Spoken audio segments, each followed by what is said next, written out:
than my mama. And as I'm listening to what might be thinking, I couldn't be calm. Nah, that ain't my mama in that room begging for him to stop. He's going to come to his senses soon. But he did not. The sound of it all woke me from a deep sleep. Daddy was already gone, so I had to be a bit more than 13. My mother's moans crept into my room and peeled my frosting-covered cartoon eyes open to reality. Every ending ain't happy.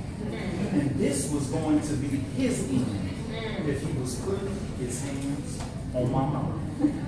Oh, who knows how long it was going on before it woke me up. I climbed out of bed in the darkness. Quietly, I tiptoed into the kitchen, and as I gently placed each step on the floor, my mama would cry once more. So I'm sitting there in the kitchen, thinking of all the things I'm going to do to him when he comes out that door. I'm so slick that I left the lights off. He wasn't going to see me coming, and when he was done with my mama, I was going to stick it right in his gut. I was going to look into his surprised eyes while he was still alive and then dice his ass up. I mean, that's how they do it on TV, right? Right. I think they call it minced meat. Yeah. That's what I would be making. And I promise that all this time I'm taking to describe it is about the same amount of time it took while I sat there. This dude was doing something to my mother behind that bedroom door. I should have stopped it right away. I should have taken that blade and slayed. I should have been more brave.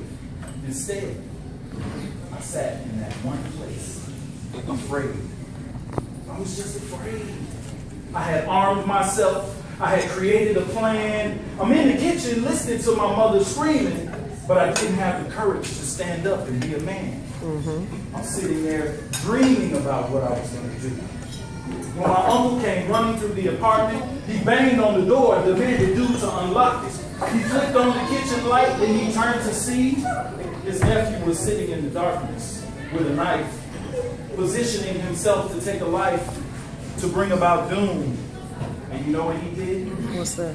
He took the knife away and sent me to my room. My uncle was the one that saved the day. When it was time for a serious step to be made, he was the man. I just wanted to play.